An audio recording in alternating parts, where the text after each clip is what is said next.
Last Tuesday, I sat in my Mercedes in the driveway of my son's suburban home in Westfield, clutching an envelope that contained documents worth $50 million.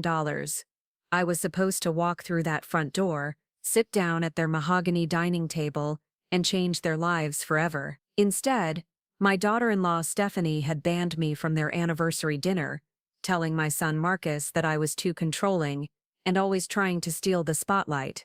What she didn't know was that I'd spent the last 3 years quietly building a fortune that would have secured their children's futures, paid off their mortgage, and given them the freedom to pursue their dreams. What happened after she slammed that door in my face was something none of us saw coming.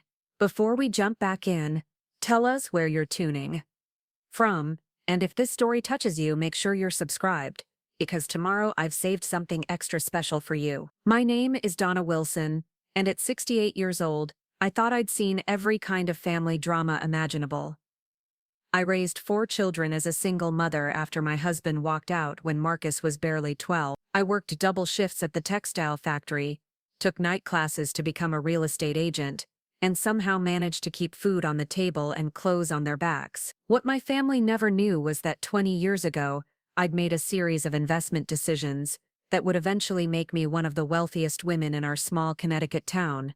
It started with a rundown property on Elm Street that everyone else passed by. The seller was desperate, the house needed everything, and I saw potential where others saw problems. I bought it for $30,000 using every penny of my savings and a loan that kept me awake at night. 6 months later, after evenings and weekends of painting, flooring, and landscaping, I sold it for $65,000.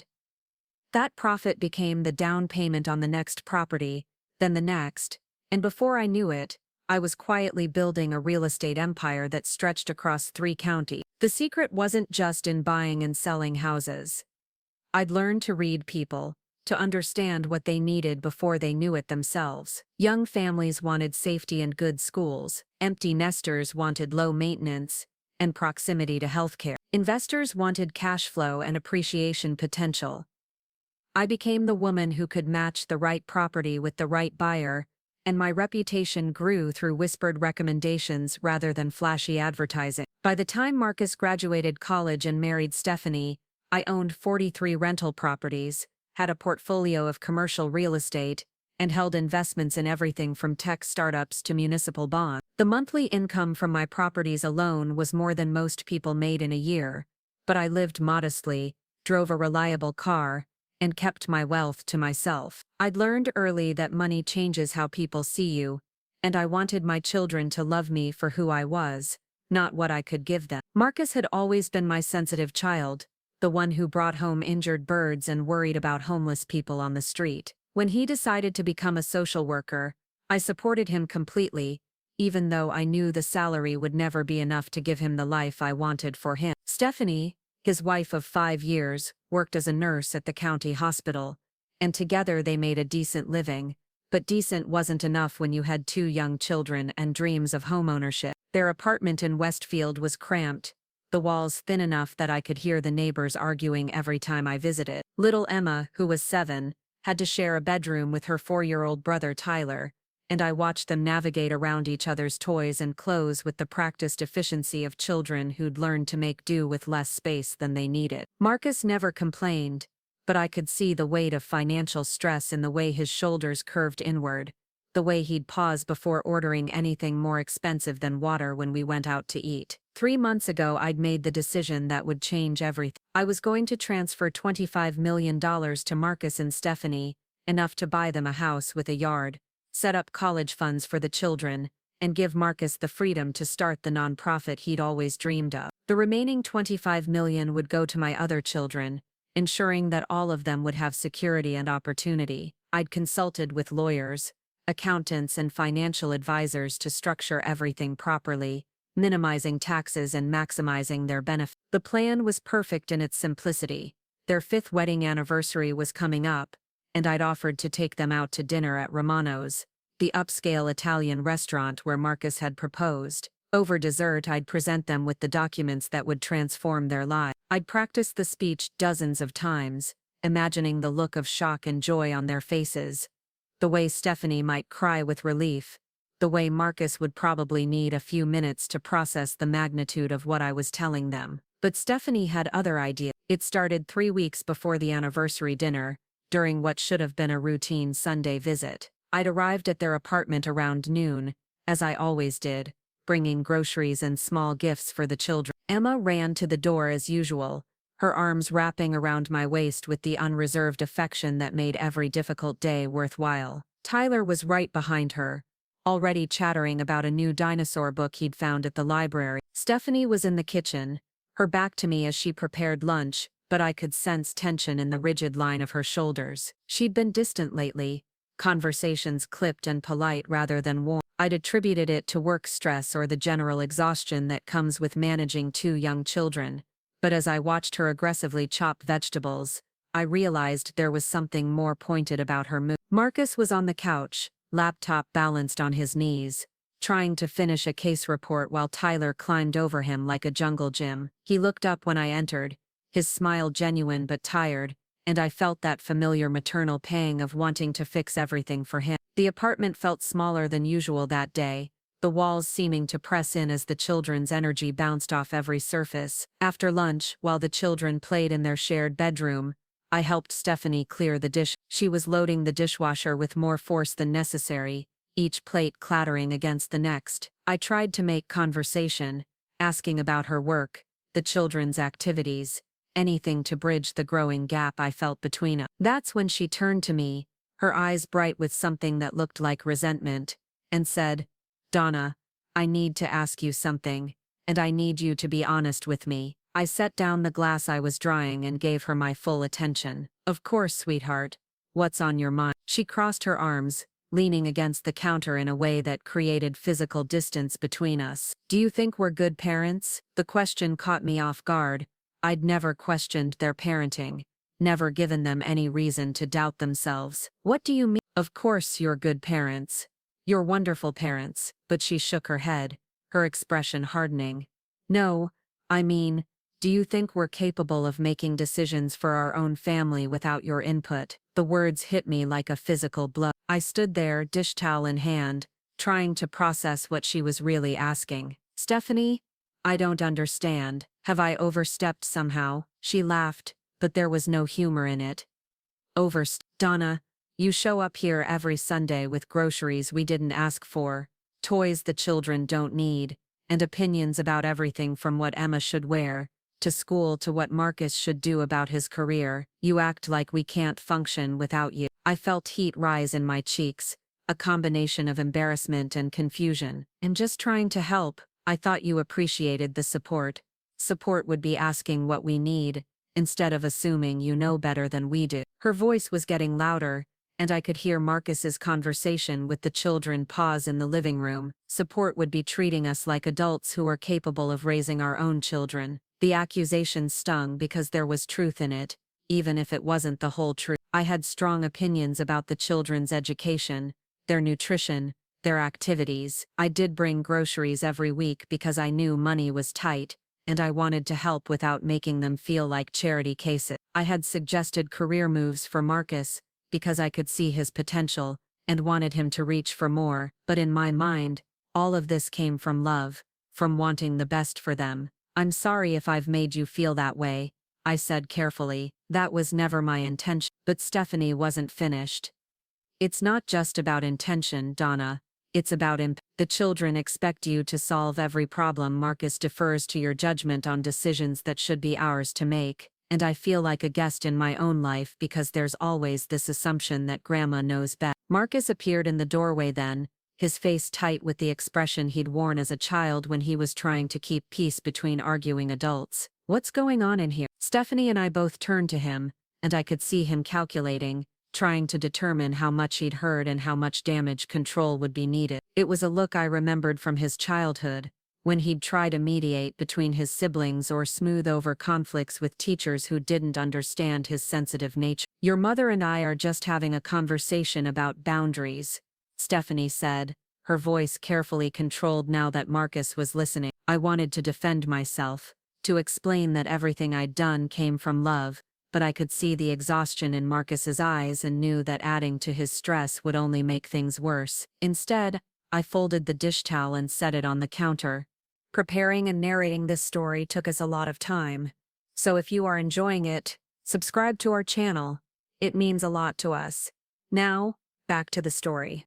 I should probably head home. I have some errands to run this afternoon. The ride home was quiet except for the hum of the engine and the sound of my own thoughts churning. I replayed the conversation over and over, trying to understand where I'd gone wrong. I'd raised 4 children successfully, had maintained good relationships with 3 of them, and had always tried to be helpful rather than intrusive. But maybe Stephanie was right. Maybe my help had become control without me realizing. That evening, I sat in my home office, surrounded by the financial documents that represented decades of hard work and careful planning. The bank statements, property deeds, and investment portfolios told the story of a woman who'd built something significant from nothing, but they also told the story of secrets kept and distances maintained. I'd been so focused on providing for my family's future that I'd forgotten to consider how my present behavior might be affecting our relationships. I decided to pull back, to give them space to navigate their own challenges. It was harder than I'd expected. The following Sunday, I stayed home,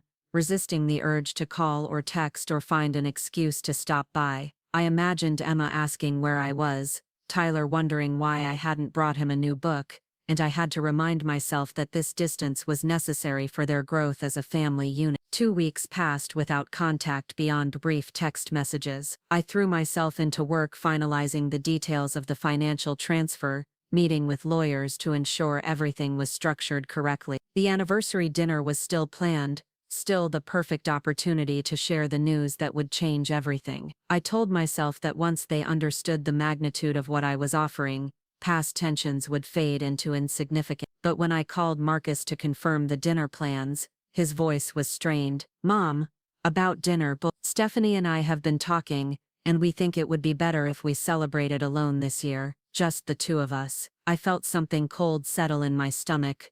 "Oh, of course, I understand. You should have time together. It's not that we don't want to see you," he said quickly. "It's just, we need to establish some independence, some space to figure things out as a couple." I wanted to tell him about the envelope in my desk drawer, about the documents that would solve their financial problems and give them the freedom they craved, but something in his tone warned me that this wasn't the time for grand gestures. Instead, I said, "I understand, sweetheart. You do what's best for your family." After I hung up, I sat in my office chair for a long time, staring at the envelope that contained their financial freedom. The irony wasn't lost on me. I'd spent years building wealth in secret, planning to surprise them with security and opportunity, but my efforts to be helpful in the meantime had created such tension that they no longer wanted me around for their milestone moment. I decided to respect their wishes and find another way to share the news. Maybe I'd invite them over for Sunday dinner the following week,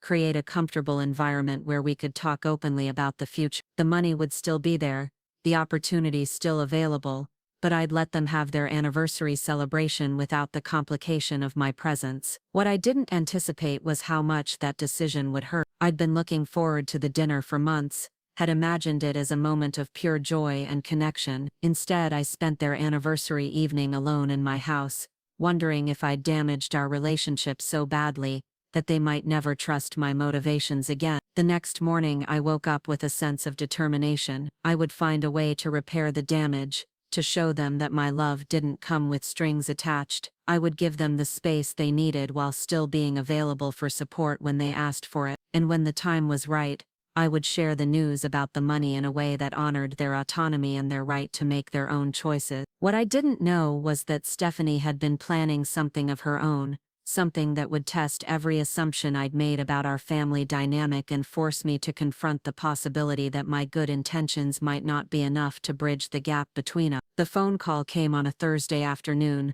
3 days after their anniversary. I was in the middle of reviewing tenant applications for one of my properties when Marcus's name appeared on my screen. I answered immediately, hoping to hear that their celebration had gone well, that they were ready to reconnect. Instead, Marcus's voice was tight with stress. "Mom, I need to ask you something, and I need you to be completely honest with me." My stomach dropped.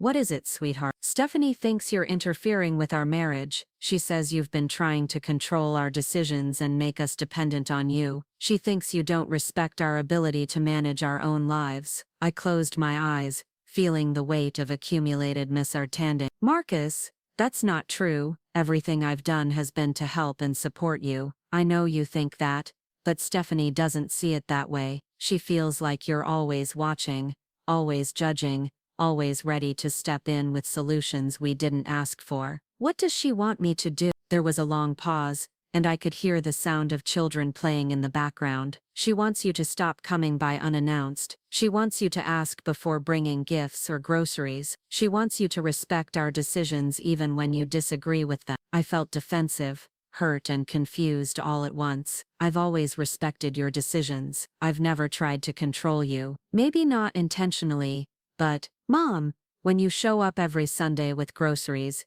it makes us feel like you don't think we can feed our own children. When you suggest career moves for me, it makes me feel like you don't trust my judgment. When you buy the kids toys without asking, it undermines our authority as parents. Each example hit me like a small knife. I'd never considered how my actions might be interpreted, never thought that generosity could feel like judgment, or that helpfulness could feel like control. I'd been operating from my own perspective, my own desire to provide and protect, without considering how my children might experience my involvement. I'm sorry, I said quietly. I didn't realize I was making you feel that way. I know you did, but Stephanie is at the point where she doesn't want to be around you anymore. She says every interaction feels like a test she's failing. The words hurt more than I wanted to admit. I'd always prided myself on having good relationships with my children's partners, on being the kind of mother-in-law who was welcomed rather than tolerated. The idea that Stephanie felt judged by me, that my presence caused her stress, made me question everything I thought I knew about our family dynamics. What do you want me to do? I asked. I want you to give us some space. Let us figure things out on our own for a while. Don't take it personally, Mom. It's not about not loving you. It's about us learning to be a family without feeling like we're constantly being evaluated. I agreed because I didn't know what else to do. The envelope with their financial future sat in my desk drawer, unused and increasingly irrelevant. How could I offer them money when they didn't want my presence? How could I explain that I'd been trying to secure their independence when they saw my efforts as attempts to control them? The next few weeks passed in a strange kind of limbo. I continued my work, managed my properties, and maintained my other relationships, but there was a hollow feeling where my connection to Marcus and his family used to be. I'd check my phone constantly, hoping for updates about the children or invitations to visit,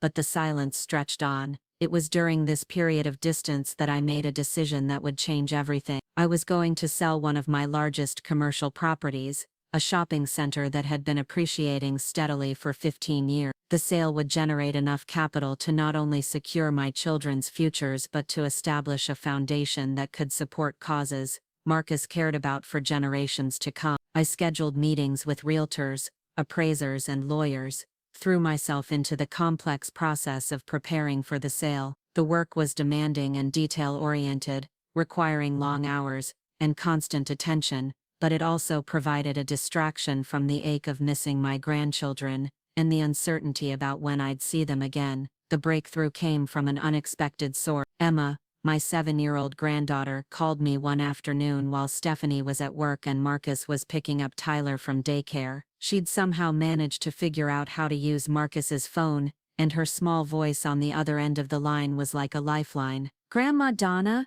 I miss you. When are you coming to see us?" I had to swallow hard before I could answer. "I miss you too, sweetheart. I'm just giving Mommy and Daddy some space to figure things out, but I don't understand why you can't come see us. Did we do something wrong?" The innocence of the question broke my heart. "No, baby, you didn't do anything wrong. Sometimes grown-ups need time to work through problems." "What kind of problems?" I struggled to explain the situation in terms a 7-year-old could understand. "Sometimes when people love each other very much, they disagree about the best way to show that love. Your Mommy and I just need to figure out how to be a better team." Emma was quiet for a moment, and I could picture her processing this information with the serious expression she wore when she was thinking hard about something. "Can you come to my school play next week? I'm going to be a butterfly." I wanted to say yes immediately, but I knew I needed to check with Marcus and Stephanie first. "I'll talk to your daddy about it, okay? I would love to see you be a butterfly." After we hung up, I sat with the phone in my hand, feeling the weight of how much I'd missed in just a few weeks. Emma's school play, Tyler's developmental milestones, the daily moments that make up the fabric of family life. I'd been so focused on providing for their future that I'd forgotten to be present for their present. That evening, I called Marcus and asked about the school play. His voice was warm but cautious. "She's been asking about you. I think she's confused about why you haven't been around." "I don't want to overstep," I said carefully, "but I would love to see her perform if that's okay with you and Stephanie." There was a pause, and I could hear him having a muffled conversation with someone in the background. "Stephanie says it's okay, but she wants to talk to you about expectations." Of course, whatever she needs. The conversation with Stephanie the next day was awkward, but necessary. She was direct about her concerns, clear about the boundaries she needed, and surprisingly open about her own insecurities. She admitted that she'd always felt intimidated by my success, my confidence, my ability to solve problems that left her feeling overwhelmed. "I'm not trying to keep you away from the children," she said. "I'm trying to figure out how to be their mother without feeling like I'm constantly being compared to you." I realized then that my attempts to be helpful had been filtered through her own fears and insecurities, that she'd interpreted my generosity as evidence of her own inadequacy. "Stephanie, I've never thought you were inadequate. You're a wonderful mother, and Marcus is lucky to have you. But you're always there with solutions, before I've even figured out what the problems are. You make everything look so easy." "It's not easy," I said quietly. "It was never easy. I just had more practice, more resources, more time to figure things out. That doesn't make me better than you." We talked for over an hour, working through misunderstandings and establishing new guidelines for our relationship.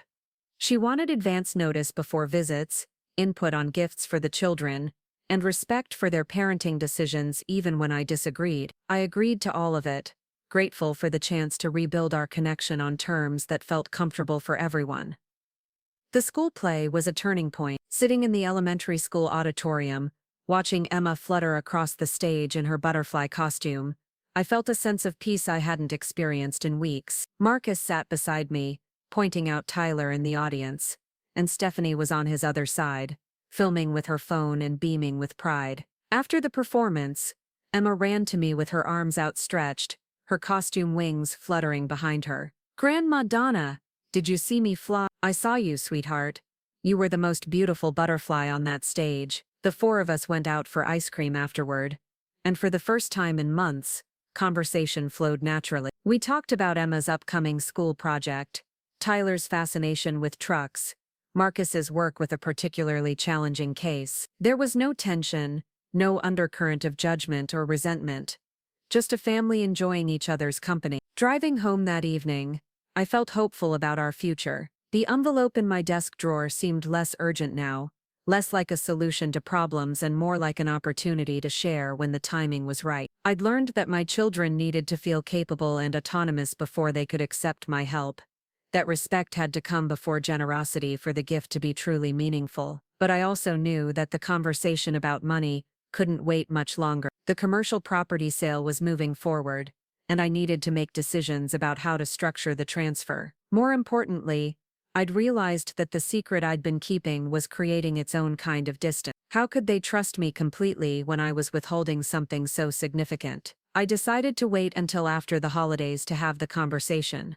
Christmas would give us more opportunities to rebuild our connection, to establish new patterns of interaction that felt comfortable for everyone. Then in the new year, I would find a way to share the news about my wealth that honored their autonomy, while still providing the security I wanted them to have. What I didn't anticipate was that Stephanie had been having her own revelations about our family dynamic, and that she was planning something that would test every assumption I'd made about forgiveness, trust, and the complicated nature of love between mothers and daughters-in-law. The holidays arrived with their usual chaos of decorations, gifts, and family expectations. I'd decided to approach Christmas differently this year, asking permission before buying presents, coordinating with Stephanie about meal plans, and generally trying to be the supportive mother-in-law she needed, rather than the overwhelming force I'd apparently become. The effort felt unnatural at first, like wearing shoes that didn't quite fit, but I was determined to make it work. Emma had been asking about Christmas morning traditions,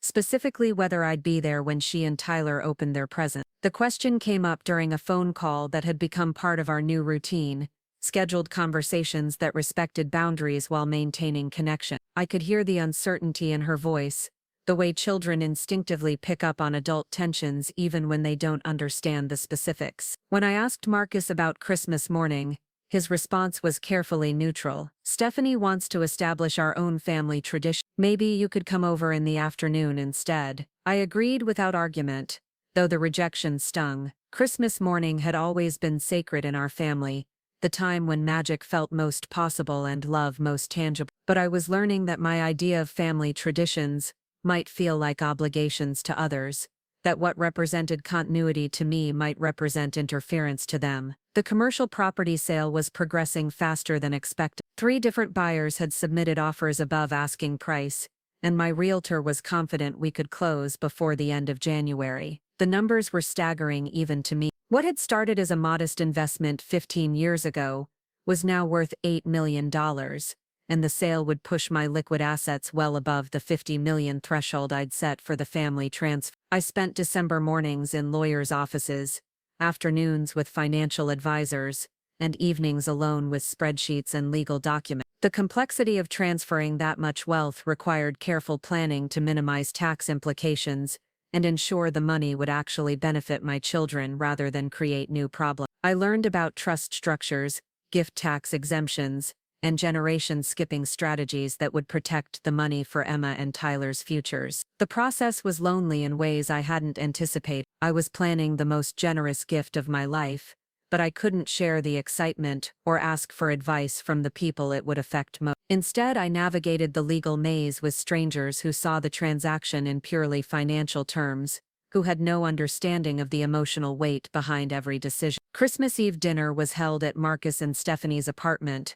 with Stephanie's parents driving up from New York and my other children making brief appearances between their own family obligations. The apartment felt cramped with 8 adults and 2 excited children, but there was warmth in the crowded chaos that I'd missed during our weeks of distance. Stephanie had clearly made an effort to include me in the preparation. She asked my opinion on seasoning for the turkey, requested my recipe for sweet potato casserole, and even complimented the wine I'd brought. The gestures were small but significant, acknowledgments that my contributions could be welcomed when offered respectfully rather than imposed. Her parents, Robert and Linda, were polite but reserved.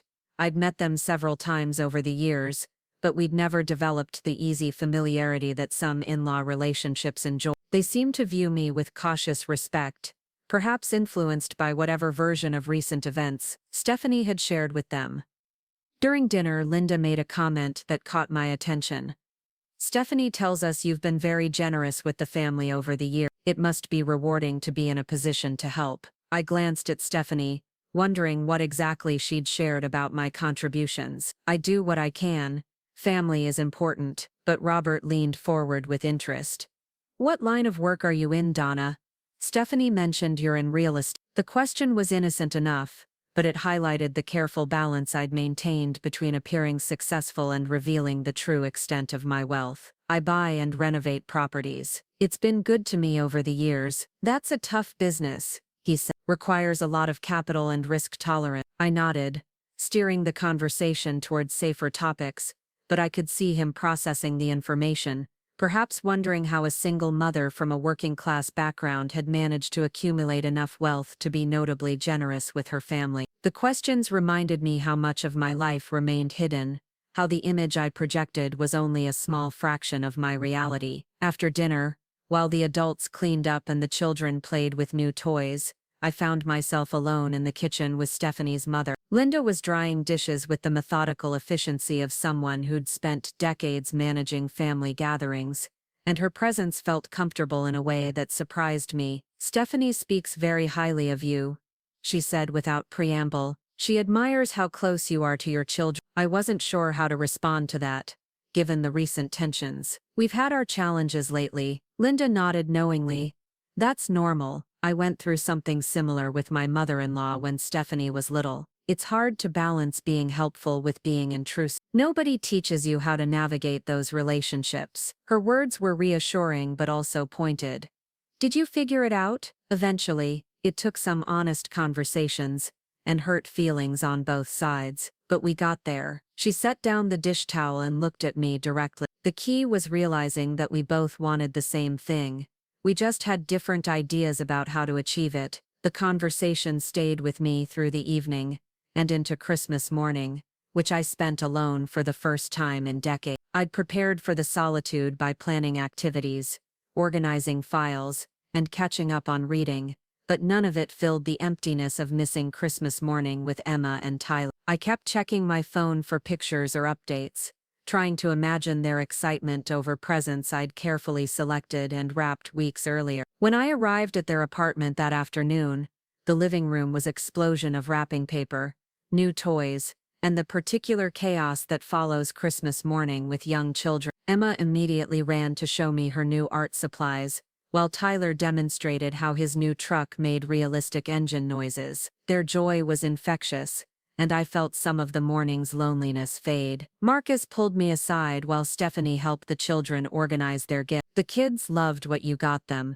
You really nailed it this year. The compliment meant more than it should have. I'd spent hours researching age-appropriate gifts, consulting online reviews, and trying to find the balance between generous and excessive. The fact that I'd succeeded felt like a small victory in our ongoing effort to redefine our relationship, but it was Stephanie's reaction that surprised me most. As I was getting ready to leave, she walked me to the door and said, "Thank you for respecting our boundaries this year. I know it wasn't easy for you, but it meant a lot to us." The acknowledgement was more meaningful than any gift I could have received. It represented recognition that I was capable of growth, that our relationship could evolve and improve. "I'm still learning, but I want to get this right." She smiled, and for the first time in months, it reached her eyes. "We all are." The week between Christmas and New Year's passed quietly. I used the time to finalize details for the property sale and refine plans for the family meeting where I'd reveal my financial situation. I'd decided to wait until after the holidays to avoid overshadowing their celebrations, but I was growing anxious about continuing to keep such a significant secret. The new year brought unexpected development. Marcus called on January 3rd with news that would complicate everything I'd been planning. His voice was tight with stress when I answered the phone, and I immediately knew something was wrong. "Mom, I need to talk to you about something. Can you come over tonight after the kids are in bed?" I agreed immediately, my mind racing through possibilities. Had something happened at work? Was there a health issue? Had my recent efforts to respect boundaries somehow backfired? The afternoon dragged as I waited for evening, checking the clock obsessively and trying to distract myself with mundane tasks. When I arrived at their apartment that night, both Marcus and Stephanie were sitting at the kitchen table with serious expressions, and a pile of documents spread between them. The scene immediately reminded me of my own evenings with legal papers and financial statements, and I wondered if they'd somehow discovered my secret. Marcus gestured for me to sit down, his hands fidgeting with a pen in a way that reminded me of his childhood anxiety habit. "We need to tell you something, and we're not sure how you're going to react." Stephanie reached across the table and squeezed his hand, a gesture of support that made me realize they'd been planning this conversation. "We've made a decision about our future, and it's going to affect the whole family." I nodded, trying to appear calm while my heart rate accelerated. "Whatever it is, we can work through it together." Marcus took a deep breath.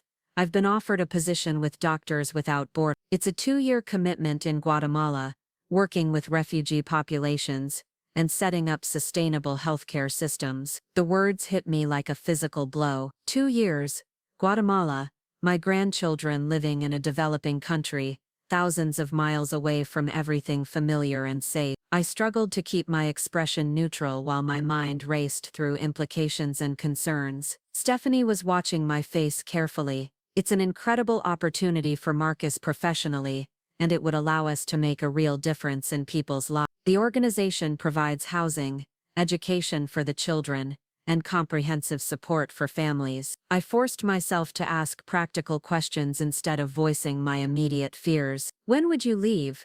What about your job, Stephanie? What about the children's schooling? Marcus explained that they'd leave in April, giving them time to wrap up their current commitments and prepare for the transition. Stephanie had already spoken with her supervisor about taking a leave of absence, and the organization's school program was highly regarded among expatriate families. We know it's a big change, Stephanie said, and we know it affects you too. You won't be able to see Emma and Tyler as often, and that's something we've thought about a lot. I sat there absorbing the information, trying to process how this news changed everything I'd been planning. The money I'd intended to give them would be even more valuable now, providing security and options during their international assignment, but the timing felt cruel. Just as we'd begun to repair our relationship, they would be moving across the world. How do you feel about this? Marcus asked. I know it's not what you expected. I chose my words carefully, aware that my response would influence how they remembered this moment.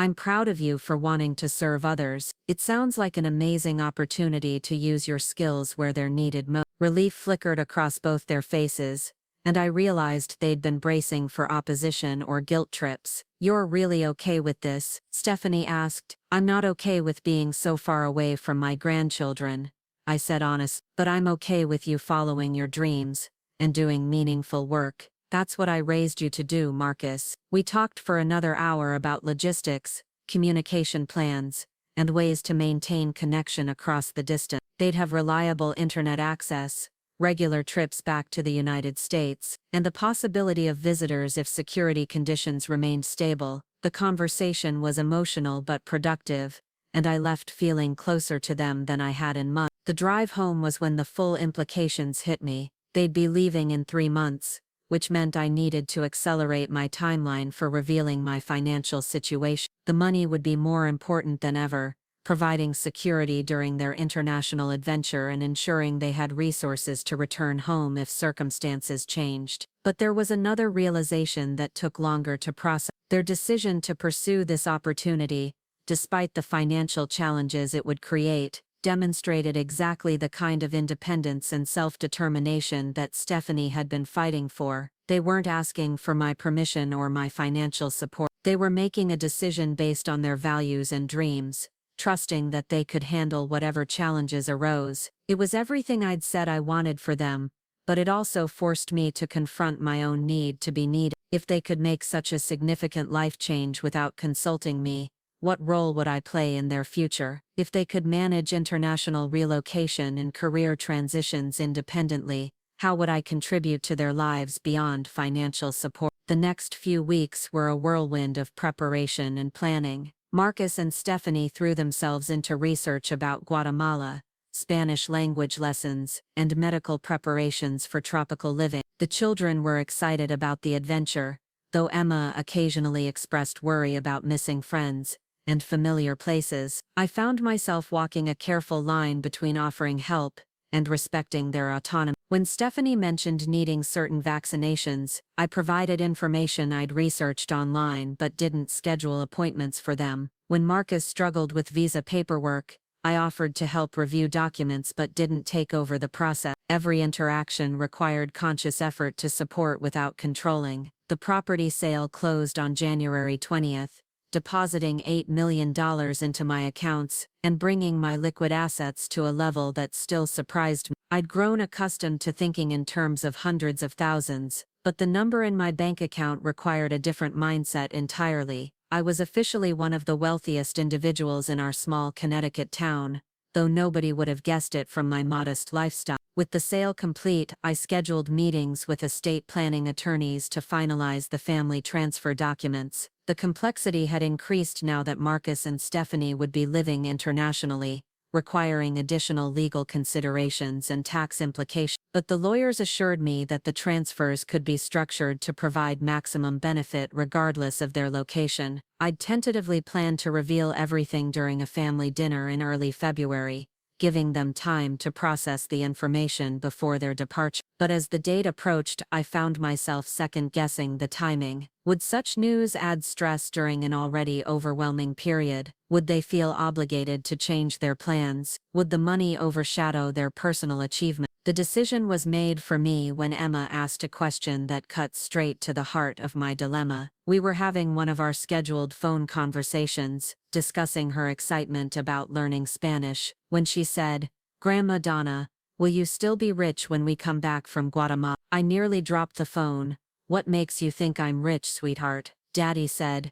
"You have enough money to help people when they need it, and you always bring us presents and groceries. Poor people can't do that." Her childlike logic was both innocent and perceptive. To Emma, having enough money to be consistently generous meant being rich, regardless of the actual amounts involved. But her question also revealed that Marcus and Stephanie had been talking about my financial situation, at least in general terms. "I have enough to take care of myself and help my family when they need it," I said carefully. "That makes me very fortunate. Will you help us in Guatemala if we need it?" The question nearly brought me to tears. "Of course, sweetheart. I'll always help you when you need it." After we hung up, I realized that my careful secrecy might have been creating more confusion than clarity. My children knew I was financially comfortable but not wealthy. They accepted my generosity without understanding its source or sustainability. Meanwhile, I was sitting on information that could transform their understanding of their own security and opportunities. That evening, I called Marcus and asked if we could schedule a family meeting. "There's something important I need to discuss with you and Stephanie before you leave for Guatemala." His voice immediately filled with concern. "Is everything okay? Are you sick?" "I'm fine," I assured him. "It's good news, actually." But it's complicated, and I think it's better discussed in person. We arranged to meet the following Saturday evening, after the children were in bed. I spent the week rehearsing different ways to begin the conversation, trying to find words that would convey the magnitude of what I was sharing without overwhelming them or making them feel obligated to change their plans. The documents were organized in a folder that represented years of careful planning and decades of hard work. Bank statements, property valuations, investment portfolios, and legal papers that told the story of a woman who'd built something significant while living quietly and modestly. The truth I'd been keeping wasn't just about money, it was about identity, capability, and the difference between the life I'd lived and the image I'd projected. Saturday arrived with an unexpected snowstorm that blanketed the town in pristine white and made driving treacherous. I almost called to reschedule, but something about the weather felt symbolic, as if the world was being covered in a clean slate that would allow us to start fresh. I drove slowly through the empty streets, windshield wipers fighting against the heavy flakes, and arrived at their apartment with the folder clutched against my chest like armor. Marcus opened the door before I could knock, his face creased with worry. "Mom, you shouldn't have driven in this weather. We could have postponed." But I knew that postponing would only increase my anxiety and potentially delay the conversation past their departure date. "I'm here now, and this is important." Stephanie appeared behind him, wearing comfortable clothes and an expression of cautious curiosity. They'd clearly been wondering what was so urgent that it required a formal family meeting, and I could see them exchanging glances as I settled into their living room with my folder. "Before I start," I said, "I want you to know that this doesn't change anything about your Guatemala plans. This information is meant to support your dreams, not alter them." Marcus sat forward on the couch, his social worker instincts activated by my serious tone. "Mom, you're making me nervous. What's going on?" I opened the folder and pulled out the first document, a bank statement that showed my current liquid assets. "I need to tell you something about my financial situation that I've kept private for many years." Stephanie's eyes widened as she saw the numbers on the page. Marcus took the statement with hands that trembled slightly, his expression shifting from confusion to shock as he processed what he was seeing. "This is your bank account?" he asked, his voice barely above a whisper. I nodded and pulled out additional statements, property valuations, and investment summaries. "I own 47 rental properties across 3 counties, a shopping center that I sold last month, and investments in everything from municipal bonds to technology startup. My net worth is approximately $53 million. The silence that followed was deafening. I watched their faces cycle through disbelief, confusion, and something that might have been betrayal. Stephanie's hand moved to cover her mouth, while Marcus stared at the documents like they were written in a foreign language. I don't understand, Stephanie finally said. You live in a modest house, drive a 10-year-old car, shop at discount stores. How is this possible? I explained the evolution of my real estate investments, the careful reinvestment of profits, and the compound growth that had accelerated dramatically over the past decade. I told them about the lifestyle choices I'd made to avoid drawing attention to my wealth, the deliberate decision to live below my means, while building something significant for their futures. Marcus was still staring at the bank statements. Why didn't you tell us? We've been struggling to pay for daycare, worried about mortgage applications, stressed about Emma's college fund. You could have helped us years ago. The hurt in his voice was exactly what I'd feared. I wanted you to build your own life, make your own choices, succeed on your own terms. I was afraid that knowing about the money would change your decisions, or make you dependent. Dependent? Stephanie's voice was sharp. Marcus works 60-hour weeks with traumatized children for $38,000 a year. I work night shifts at the hospital and miss half of Emma's school events. We've been killing ourselves trying to provide basic security for our family, and you've been sitting on millions of dollars. I could see the conversation spiraling in the direction I'd most wanted to avoid. I know how this looks, but I was trying to protect you. I've seen what money does to families, how it can change relationships and create expectations. What it does to families. Marcus stood up abruptly, pacing to the window and back. What about what financial stress does to families? What about the fights Stephanie and I have had about money? What about the nights I've stayed awake worrying about providing for my children? Each word hit me like a physical blow because they were all true. In my effort to avoid the potential negative effects of wealth, I'd allowed them to experience the very real negative effects of financial stress. My good intentions had created exactly the kind of suffering I'd hoped to prevent. Stephanie was crying now. Tears of frustration and exhaustion and probably relief. Do you know how many times I've felt like a failure because we couldn't afford things other families took for granted? How many times I've wondered if Emma would have better opportunities if we'd made different choices? I wanted to comfort her, to explain that they'd made excellent choices, and were wonderful parents, but I could see that my words would ring hollow, given what I'd just revealed. Instead, I pulled out the final set of documents, the transfer papers that would change their financial situation immediately. I understand that you're angry, and you have every right to be, but I want you to know that I've been planning to give you $25 million. The paperwork is already prepared, and the money can be transferred as soon as you're ready. The room fell silent again, but this time the quiet felt different, less shocked, more overwhelmed. Marcus returned to the couch and took Stephanie's hand, both of them staring at the transfer documents like they contained magic spells. $25 million, Stephanie repeated slowly. That's more money than we would make in several lifetimes. I nodded. It's enough to pay off any debts, buy a house wherever you want to live, set up college funds for the children, and give Marcus the freedom to pursue nonprofit work without worrying about salary. It's enough to change everything. Marcus was reading through the legal documents, his expression shifting as he processed the implications. This is why you were always so calm about money. This is why you never seemed worried when I chose social work over law school. You knew you could fix any financial problems that came up. I knew I could provide security, I corrected, but I wanted you to choose your path based on your values, not your bank account. The money was always meant to support your dreams, not replace them. We talked until nearly midnight, working through their emotions and the practical implications of what I'd revealed. They had questions about tax consequences, legal requirements, and the timeline for accessing the fund. But underneath the logistics, there were deeper conversations about trust, family dynamics, and the complexity of good intentions. Stephanie was the first to acknowledge the difficult position I'd been in. I can understand why you kept this secret, even though it hurt us. If we'd known about the money when Emma was born, would Marcus have taken the Doctors Without Borders position? Would we have pushed ourselves to grow and become independent? It was exactly the question I'd been wrestling with for years. I don't, but I hope you would have made the same choices, because they're right for you, not because you had to. Marcus was more conflicted. Part of me is grateful beyond words. This money will eliminate every financial worry we've ever had. But part of me feels like our struggles weren't real because you could have ended them at any time. Your struggles were completely real, I said firmly.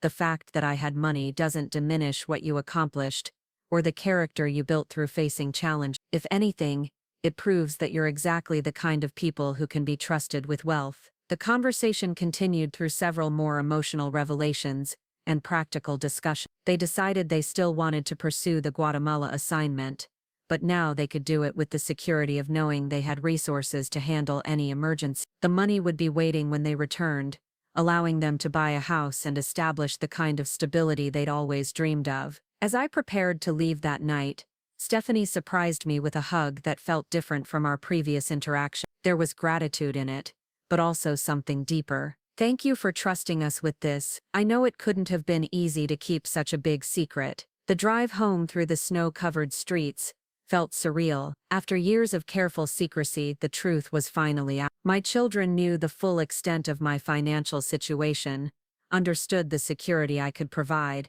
and still planned to pursue their dreams on their own terms. It was everything I'd hoped for, but the path to get there had been more complicated and painful than I'd anticipated. The next few weeks brought new dynamics to our relationship. Marcus and Stephanie were more relaxed about money, no longer anxious about unexpected expenses or long-term financial plans, but they were also more thoughtful about accepting help, wanting to ensure that their choices remained their own, rather than being influenced by my wealth. We had several more conversations about the money, working through practical details and emotional adjustment. I explained the trust structures I'd established for Emma and Tyler, ensuring they'd have resources for education and opportunities without being overwhelmed by wealth at a young age. Marcus and Stephanie appreciated the careful planning, recognizing that I'd thought through not just the immediate implications, but the generational effects of such a significant transfer. Their departure date was approaching quickly, and I found myself torn between excitement for their adventure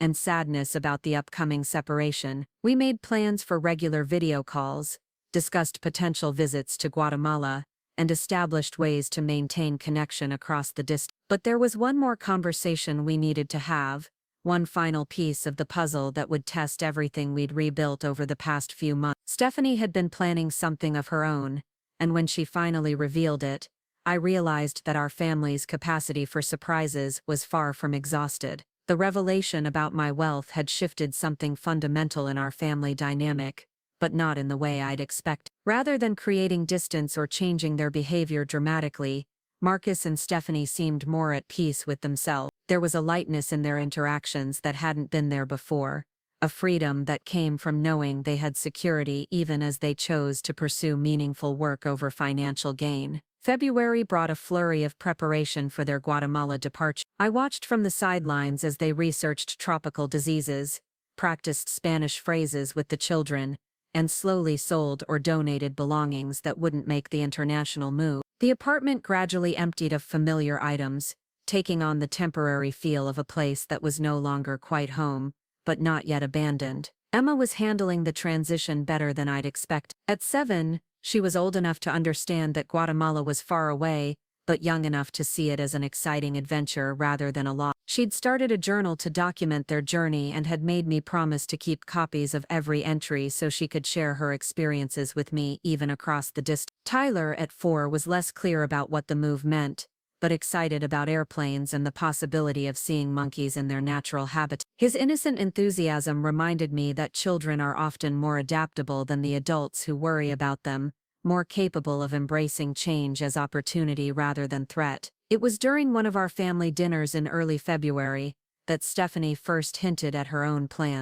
We were discussing logistics for their departure when she mentioned that she'd been having conversations with her supervisor at the hospital about more than just a leave of absence. "I've been thinking about making a career change when we come back," she said casually, cutting Emma's chicken into smaller pieces. "Maybe going back to school for something different." Marcus looked up from his own plate with interest. What kind of Stephanie's cheeks flushed slightly, and I could see her choosing her words carefully. I've always been interested in healthcare administration, maybe pursuing a master's degree in public health or hospital management. The conversation continued around the table, but I found myself watching Stephanie's face, noticing the way her eyes lit up when she talked about program development and healthcare policy. There was a passion in her voice that I'd never heard when she discussed her current nursing duties, a sense of purpose that went beyond the steady paycheck her job provided. After dinner, while Marcus helped the children with their bedtime routines, Stephanie and I found ourselves alone in the kitchen. She was loading the dishwasher with the methodical efficiency I'd come to recognize as her way of thinking through complex issues. "How long have you been considering this career change?" I asked, drying the pots that were too large for the dishwasher. She paused, holding a plate in midair. "Honestly, years. But it always seemed impossible with our financial situation. Master's programs are expensive, and I couldn't afford to reduce my hours while going to school." The implication hung between us, unspoken but clear. The money I'd revealed would make her educational dreams not just possible but practical. She could pursue advanced degrees without the crushing burden of student loans, or the stress of maintaining full-time employment during her studies. "Have you talked to Marcus about this?" "A little. He's supportive, but I think he's still processing everything about the money. It's going to take time for both of us to really understand what these new possibilities mean." I nodded, remembering my own adjustment period when my real estate investments first began generating significant income. The transition from scarcity mindset to abundance thinking wasn't instantaneous, even when the numbers clearly supported the change. Over the following weeks, I began to see subtle shifts in how both Marcus and Stephanie approached decisions. They were still careful with money, still conscious of waste and unnecessary expenses, but there was less anxiety in their financial discussions. When Emma needed new shoes, they bought a quality pair instead of the cheapest option. When Tyler showed interest in a music class, they enrolled him without agonizing over the monthly fee. The changes were modest but meaningful, representing a fundamental shift from survival mode to planning mode. They could think beyond immediate needs to consider long-term goals and opportunities. It was exactly what I'd hoped the money would provide,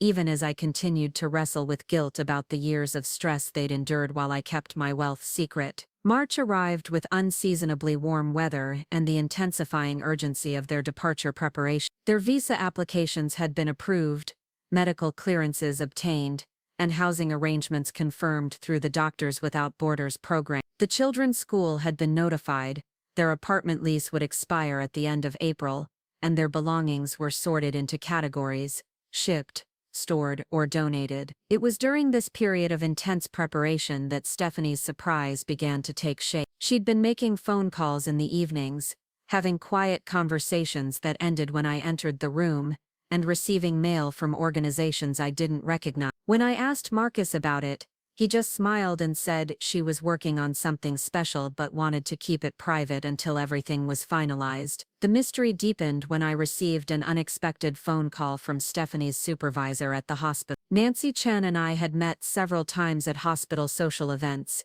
and while we weren't close friends, we'd always had cordial interactions. "Donna, I hope you don't mind me calling," Nancy said, her voice carrying a note of excitement. "Stephanie asked me to reach out to you about a project she's been developing. She wants it to be a surprise, but she needs some advice about implementation." I was intrigued but cautious. "What kind of project?" "She's been working on a proposal for a medical mission program that would partner with Doctors Without Borders to provide ongoing support for families participating in international assignment. It would include telemedicine consultations, mental health support, and educational resources for children in expatriate communities." The scope of what Nancy was describing took my breath away. Stephanie had apparently been researching and developing a comprehensive support system that would benefit not just her own family but hundreds of others facing similar transitions. The initiative would require significant funding, organizational partnerships, and technical infrastructure. "She's been working on this for months," Nancy continued, "long before she knew about your financial situation, but now that she has access to resources, she's wondering if you might be interested in being a founding partner." The conversation continued for nearly an hour as Nancy outlined the details of Stephanie's proposal. The Medical Mission Support Program would cost approximately $2 million to establish and another $1 million annually to operate. It would provide services that were desperately needed but currently unavailable through existing organizations. After we hung up, I sat in my office staring at the notes I'd taken during our conversation. Stephanie had identified a genuine need and developed a sophisticated solution, all while managing her own career, raising 2 young children, and preparing for an international relocation. The vision she'd created went far beyond personal benefit to address systemic challenges facing families in international service. More importantly, she'd done all of this before learning about my wealth. The proposal wasn't motivated by sudden access to money but by genuine passion for solving problems and helping others. It was exactly the kind of initiative I'd always hoped my children would pursue, the kind of meaningful work that money could enable but never create. I spent the next few days researching the organizations and statistics Stephanie had referenced in her proposal. Everything she'd outlined was accurate, well-researched, and clearly needed. The gap she'd identified in support services was real, and her proposed solutions were innovative and practical. The timing felt symbolic. Just as I was learning to balance generosity with respect for their autonomy, Stephanie was demonstrating exactly the kind of leadership and vision that deserved support. Her initiative represented the best possible use of wealth, empowering capable people to pursue meaningful goals that would benefit many others. 2 weeks before their departure, Stephanie finally revealed her project during a family dinner at my house. She'd prepared a presentation that was professional enough for any boardroom, complete with charts, budget projections, and implementation timeline. Marcus watched with obvious pride as she explained her vision,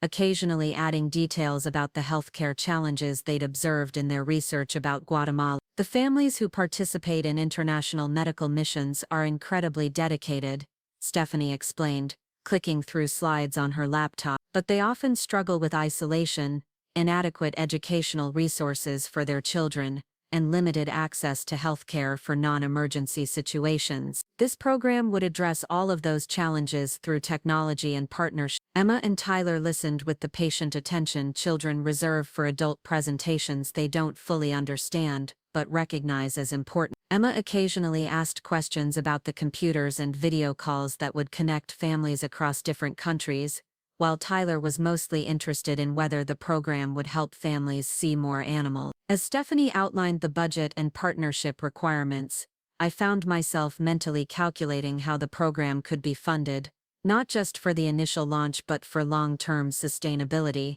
$2 million for startup costs was significant, but manageable. The ongoing operational expenses could be covered through a dedicated endowment that would generate enough annual income to support the program indefinitely. When she finished the presentation, the room was quiet for a moment, as we all processed the scope of what she'd proposed. Marcus was the first to speak, his voice filled with admiration. "This is incredible, Stephanie. I had no idea you'd developed something this comprehensive." She smiled, but I could see nervousness in her expression. "I wanted to make sure it was realistic before I shared it with anyone. I've been working with Nancy and some other healthcare administrators to refine the details." I leaned forward, studying the financial projections more carefully. "Have you identified potential funding sources?" That's the challenging part. Most foundations that support international healthcare focus on direct medical interventions, rather than family support services. I've submitted applications to a few smaller grants,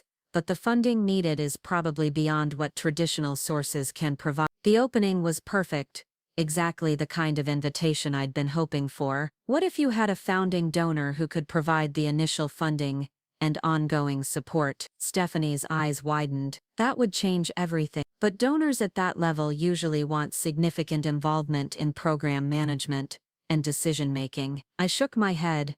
Not necessarily. What if the donor's primary interest was enabling you to pursue your vision with full autonomy? What if they wanted to support your leadership rather than direct the program themselves? The conversation that followed was one of the most satisfying of my life. We discussed governance structures, advisory boards, and accountability measures that would ensure the program's success while protecting Stephanie's authority as its creator and director. She wanted to implement the initiative gradually, starting with a pilot program during their time in Guatemala and expanding based on lessons learned. Marcus contributed insights about the psychological challenges facing families in international service, drawing on his social work background to identify additional support services that could be integrated into the program. Emma suggested that the program should include pen pal connections between children in different countries, an idea that was both practical and charming. By the end of the evening, we'd outlined a partnership that felt both generous and respectful. I would provide the funding for Stephanie's medical mission support program through a charitable foundation that would be established specifically for that purpose. She would maintain complete control over program development and implementation,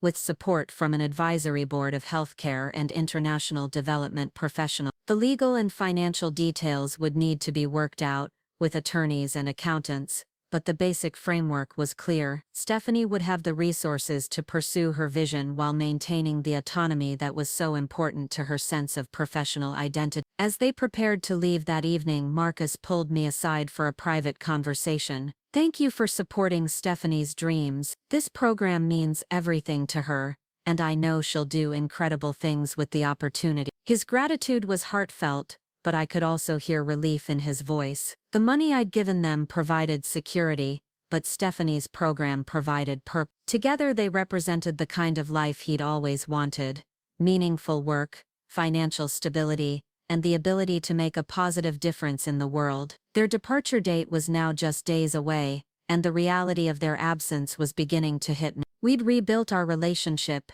shared important truths, and established new possibilities for the future. But soon they'd be thousands of miles away, navigating challenges I could only imagine while I remained in Connecticut, with my properties and investments, and the quiet satisfaction of having finally found the right way to share my wealth. The week before they left, I received an unexpected phone call that would test everything we'd established about trust, communication, and family loyalty. The call came from Robert, Stephanie's father, and his tone immediately told me the conversation wouldn't be pleasant. "Donna, I need to speak with you about this Guatemala situation," he said without preamble.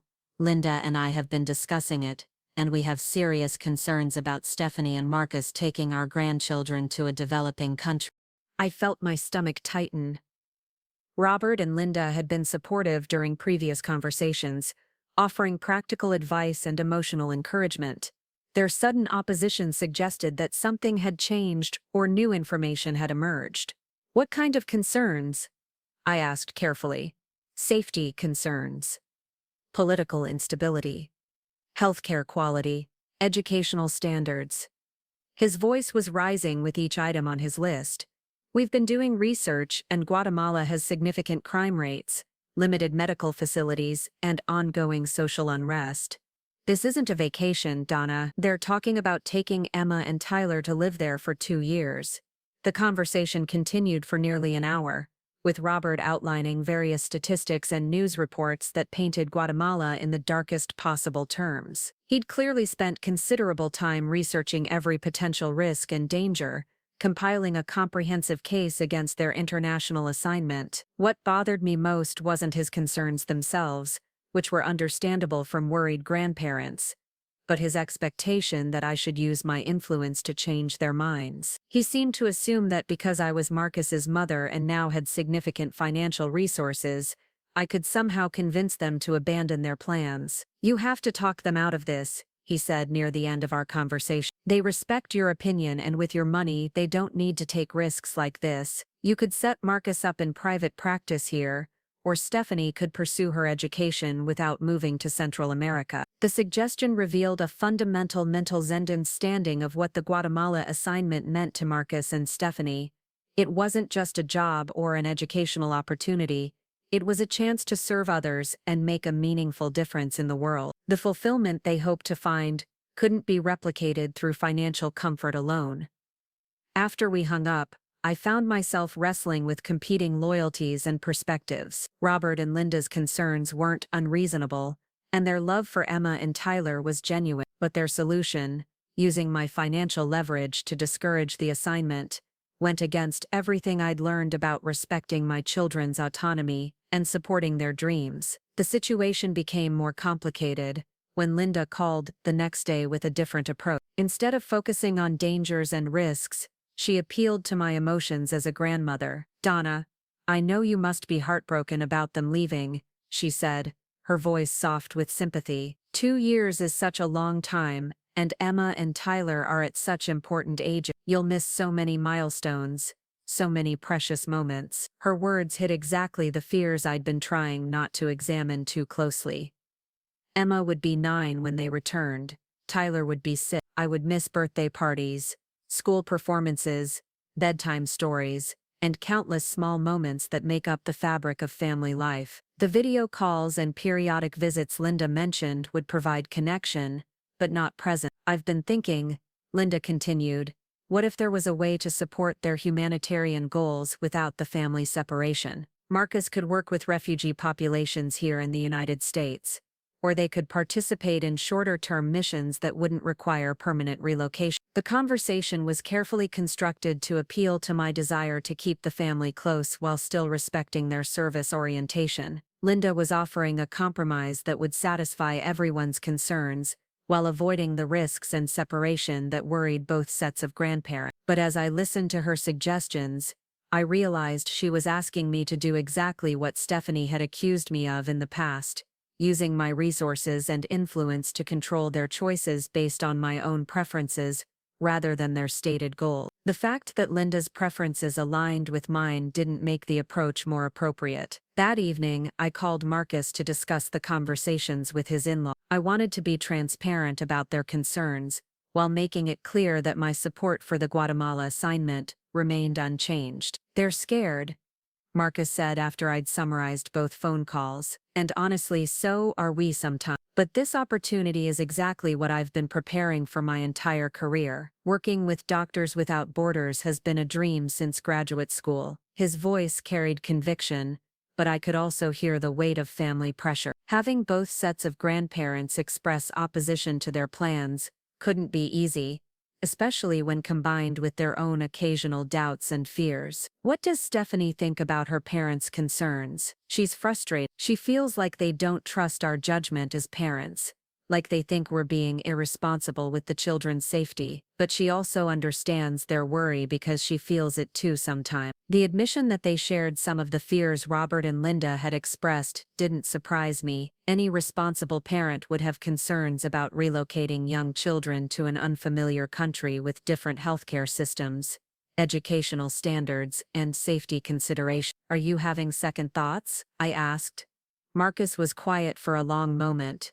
"Not about the work itself. The opportunity to help establish sustainable healthcare systems for refugee populations is exactly what I want to do with my life. But I am wondering if we should wait until the children are older, or find a way to pursue this kind of work without taking them so far from family." His honesty was both concerning and reassuring. Concerning because it suggested that family pressure might influence their decision, but reassuring because it demonstrated that they were continuing to evaluate their choice thoughtfully rather than proceeding blindly. "What would help you feel more confident about the decision?" I asked. "Honestly, knowing that we have your support no matter what we choose. Robert and Linda have made it clear they think we're making a mistake, and that adds pressure to an already difficult decision." The conversation clarified something important for me. My role wasn't to advocate for any particular choice, but to support their decision-making process and respect whatever conclusion they reach. Whether they proceeded with Guatemala or found alternative ways to pursue their goals,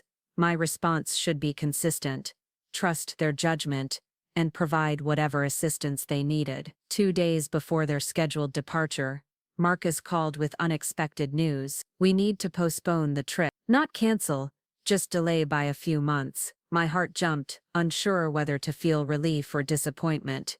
"What happened?" "Stephanie has been offered an opportunity to present her medical mission support program at an international healthcare conference in Geneva. If she can develop a more detailed pilot program proposal, there's potential for partnership with several major organizations." The development was exciting but also complicated. The conference was scheduled for August, which would require postponing their Guatemala departure until September at the earliest. The delay would affect housing arrangements, visa timelines, and Marcus's commitment to Doctors Without Borders. How does Doctors Without Borders feel about the postponement? They're actually supportive.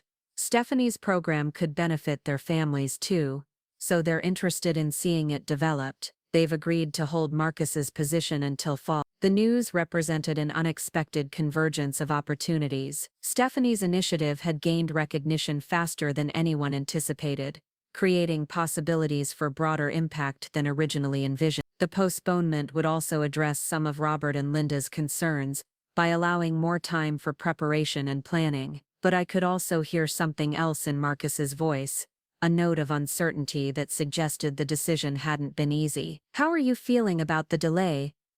Part of me is excited about the additional opportunities for Stephanie's program, but part of me wonders if we're finding excuses to avoid a difficult transition. His self-awareness was both admirable and concerning. The ability to question their own motivations demonstrated maturity, but it also revealed the internal conflict created by competing pressures and possibilities. What does Stephanie think? She's thrilled about the conference opportunity, but also frustrated about the delay. She was emotionally prepared for the departure, and now she has to maintain that readiness for several more months, while also developing her program proposal. The conversation helped me understand the complexity of their situation. The postponement created new opportunities, but also new challenges, additional time for preparation, but also additional time for doubts and family pressure to accumulate. Over the following weeks, I watched them navigate the transition from imminent departure to indefinite preparation. Their apartment lease had expired,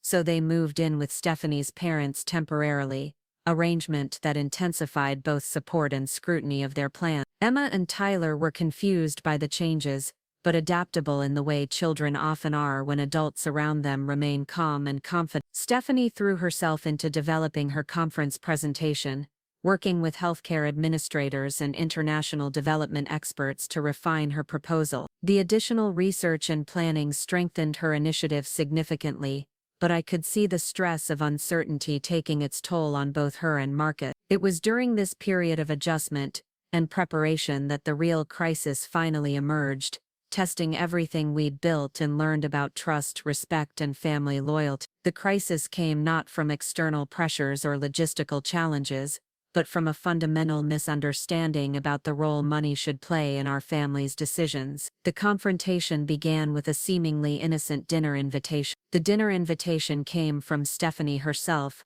which should have been my first warning that something was different. She called on a Tuesday afternoon, her voice carrying a forced cheerfulness that I'd learned to recognize as a sign of underlying tension. "Donna, Robert and Linda want to host a family dinner this Saturday.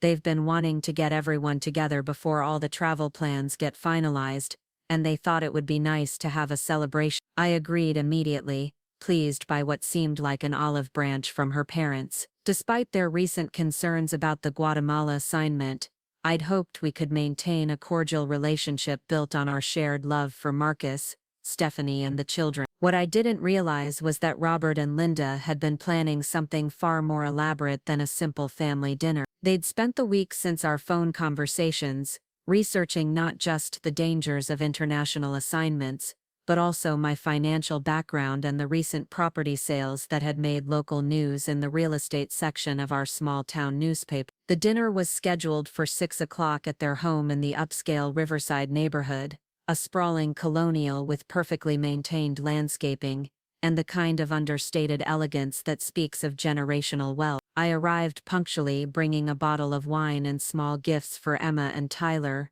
maintaining the customs that had served me well in family gatherings over the years. Robert answered the door with a smile that seemed genuine enough, though I noticed he avoided direct eye contact as he welcomed me inside. The house was immaculate, with fresh flowers in every room and the dining room table set with china that probably cost more than most people's monthly salary. Linda appeared from the kitchen wearing an apron over an expensive dress, playing the role of gracious hostess while clearly managing every detail of the evening's presentation. She kissed my cheek warmly and complimented the wine I'd brought, but there was something rehearsed about her movements that made me wonder what they'd been discussing before my arrival. Marcus and Stephanie were already there with the children, who were playing quietly in the living room under the supervision of what appeared to be a hired babysitter. The presence of paid childcare for a family dinner struck me as unusual, but I assumed Robert and Linda wanted the adults to be able to talk without distraction. The cocktail hour proceeded normally enough,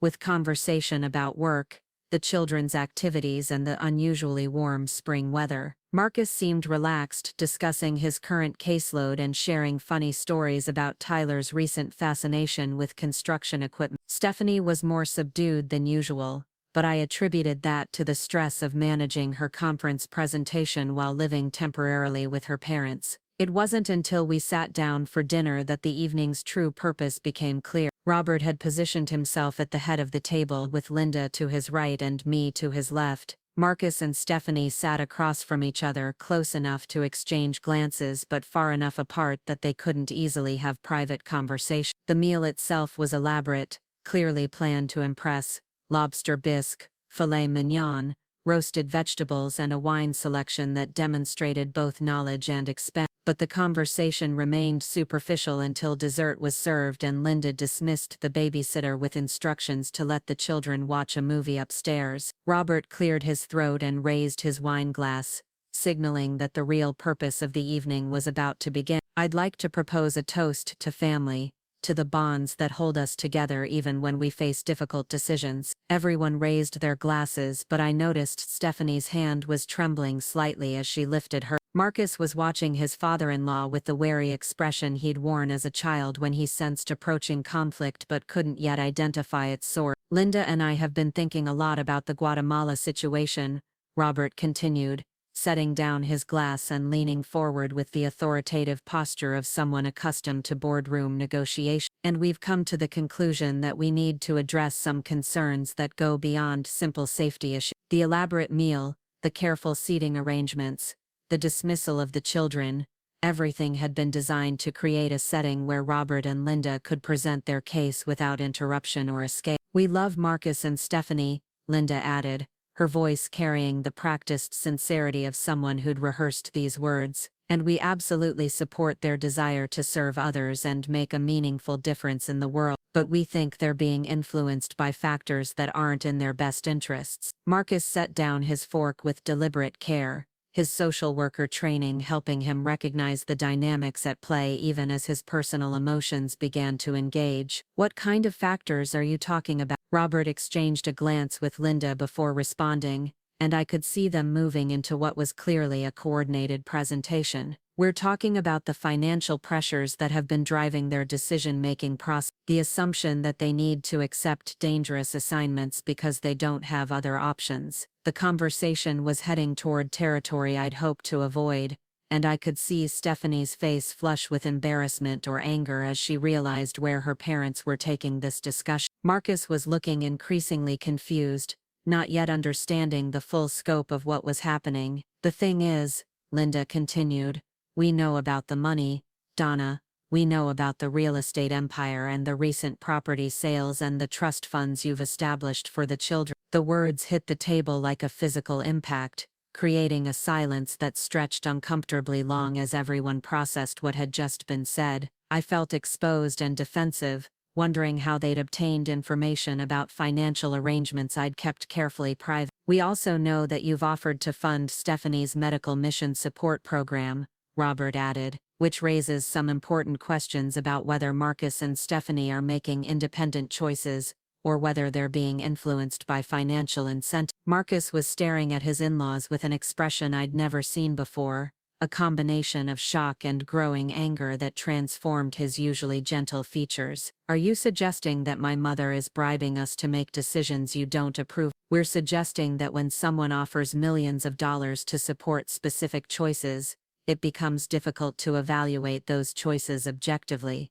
Linda replied, her tone remaining calm but firm. "We're concerned that you and Stephanie think you need to earn this support by pursuing increasingly risky adventures." The accusation was so far from the truth that I felt momentarily speechless. Everything I'd done had been designed to support their autonomy, not influence their choice. The money for Stephanie's program had been offered after she'd developed the initiative, not as an incentive to create it. Stephanie found her voice first, her words coming out in a rush of indignation. That's not how any of this happened. I developed the medical mission program before I knew anything about Donna's financial situation. The Guatemala assignment was Marcus's dream, long before we had access to family money. But Robert was prepared for this response, pulling out a folder that contained what appeared to be printed articles and financial documents. According to public records, Donna sold a commercial property for $8 million in January. The timing coincides perfectly with your decision to pursue international assignments and expensive educational programs. The implication was clear and deeply offensive. They were suggesting that I'd used my wealth to manipulate Marcus and Stephanie into making choices that served my own interests rather than their genuine desire. The accusation hurt not just because it was false,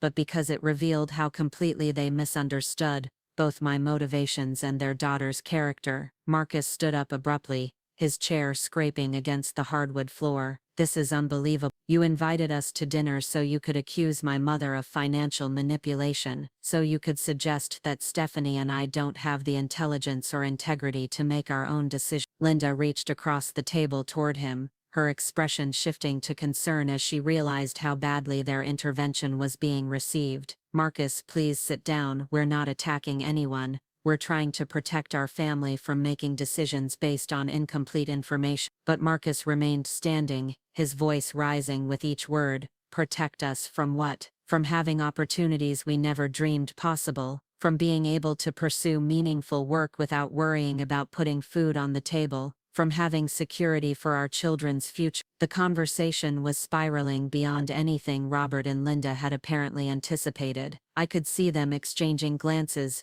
trying to figure out how to regain control of a discussion that was generating more conflict than consensus. Robert attempted to redirect the conversation toward what he clearly saw as more reasonable grounds. We're not opposed to financial security, but there are ways to achieve that security without moving small children to dangerous countries or pursuing experimental programs that may not succeed. He opened his folder and spread out several documents on the table, revealing what appeared to be extensive research about both Guatemala's political situation and alternative career opportunities in the United States. The preparation was impressive but also intrusive, suggesting they'd spent considerable time investigating details of Marcus and Stephanie's plan. We've identified several nonprofit organizations here in Connecticut that work with refugee populations, Linda explained, pointing to specific pages in their research. Marcus could do meaningful work with immigrant families without relocating to Central America. Stephanie could pursue her education at excellent universities within driving distance. The alternative plan they outlined was comprehensive and thoughtful, addressing many of the same goals Marcus and Stephanie hoped to achieve through their international assignment, but it was also fundamentally different in its assumptions about risk, adventure, and the value of experiencing other cultures firsthand. Stephanie had been growing increasingly quiet during the exchange, but now she spoke with a clarity that cut through the tension. You're asking us to choose safety over purpose, comfort over growth, your peace of mind over our dreams. Her words were precise and devastating, identifying the core conflict that had been building throughout the evening. Robert and Linda wanted to protect their daughter and grandchildren from perceived dangers, but their protection required abandoning goals that gave Marcus and Stephanie's lives meaning and direction. We're asking you to consider whether your dreams are worth risking Emma and Tyler's safety and stability, Robert responded, his voice carrying the authority of someone accustomed to having his concerns taken seriously. The mention of the children's names shifted the emotional tenor of the conversation, reminding everyone that this wasn't just about adult career choices, but about decisions that would affect two young lives. I could see Marcus and Stephanie both react to the implication that they were being selfish or irresponsible as parents. Linda seized on the moment to present what was clearly their primary proposal. What if there was a way to achieve your professional goals while keeping the family safe and together? What if Donna's generosity could create opportunities here at home that would be just as fulfilling as anything you might find abroad? The suggestion hung in the air like a challenge, and I realized they were asking me to use my financial resources to create alternatives that would keep Marcus and Stephanie in Connecticut. They wanted me to essentially buy their compliance with Robert and Linda's preferences, using my wealth to eliminate the perceived need for dangerous international assignments. The request was both flattering and insulting. Flattering because it acknowledged my financial capability to create significant opportunities, but insulting because it assumed I would use that capability to override my children's clearly stated preferences in favor of their grandparents' comfort. Marcus was the first to understand the full implications of what was being proposed. You want Donna to fund a competing option so we won't choose Guatemala. You want her to use her money to influence our decision in the direction you prefer. His analysis was accurate, and obviously uncomfortable for Robert and Linda, who had probably convinced themselves they were proposing a reasonable compromise rather than attempting to manipulate outcomes through financial pressure. We want everyone to have all the information before making irreversible decisions, Linda said defensively. If Donna is willing to invest in Marcus's career and Stephanie's education, shouldn't you know about all the possibilities before committing to something so risky? The logic was superficially reasonable but fundamentally flawed. It assumed that having more options automatically led to better decisions, without considering whether those options aligned with Marcus and Stephanie's actual values and goals. It also placed me in the impossible position of either appearing unsupportive of their dreams,